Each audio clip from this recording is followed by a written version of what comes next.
இன்றைக்கி நம்ம நெத்திலி மீனில் ஒரு சூப்பரான கேரளா ஸ்பெஷல் பீரா எப்படி பண்ணலான்னு பார்க்கலாமா? இது ரொம்ப டேஸ்ட்டாக இருக்கும். நம்ம நெத்திலி மீன் வாங்கணும் அப்படின்னா குழம்பு மாதிரி தான் வைப்போம். இந்த மாதிரி அவியல் மாதிரி கூட வச்சு சாப்பிடலாம். ரொம்ப ரொம்ப டேஸ்ட்டாக இருக்கும். இதுக்காக 1/2 கிலோ மீனை நல்லா கழுவி சுத்தம் பண்ணிவிட்டு ஒரு மிக்ஸி ஜாரில் 2 கப் அளவுக்கு துருவின தேங்காய், ஒரு பச்சை மிளகாய், கொஞ்சமாக கருவேப்பிலை, இது கூட 10லேருந்து 15 சின்ன வெங்காயம், கொஞ்சமாக மஞ்சள் தூள், கொஞ்சமாக சீரகம், ஒரு 1/2 டீஸ்பூன், இது கூட ஒரு 5லேருந்து 6 பல் பூண்டு போட்டு நல்லா கொரகொரப்பாக அரைச்சி எடுங்க.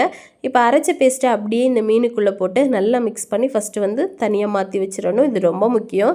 மாற்றி வச்சதுக்கப்புறமா ஒரு மண் சட்டியில் ஒரு 2 டேபிள் ஸ்பூன் தேங்காய் எண்ணெய், கடுகு, சோம்பு போட்டு இது கொஞ்சம் பொரிஞ்சதுக்கப்புறமா ஒரு 1.5 இன்ச்சு அளவுக்கு இஞ்சி சின்னதாக கட் பண்ணி சேர்த்துருக்கேன். 2 பச்சை மிளகாய், கருவேப்பிலை போட்டு இதை நல்லா வறுத்துடுங்க.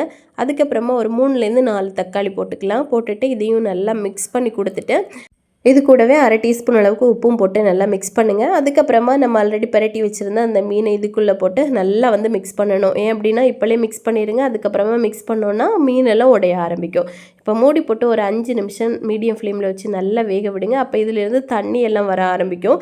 அதுக்கப்புறமா மூடியை எடுத்துகிட்டு ஓப்பன்லேயே விட்டு தண்ணி எல்லாம் நல்லா வற்றி வாரது வரைக்கும் நீங்கள் அப்படியே லோ ஃப்ளேம்லேயே வேக விடுங்க. ரொம்ப சூப்பராக 10 நிமிஷத்தில் நம்மளுக்கு டேஸ்டியான நெத்திலி மீன் பீரா வந்து ரெடி ஆயிரும். ரொம்ப சூப்பராக இருக்கும். சாதத்துக்கு ஒரு பக்காவான சைடிஷ். ஸோ கண்டிப்பாக ட்ரை பண்ணிவிட்டு எப்படி வந்துச்சுன்னு கமெண்ட் பண்ணுங்கள். நம்ம சேனலையும் சப்ஸ்கிரைப் பண்ணி சப்போர்ட் பண்ணுங்கள். தேங்க்யூ.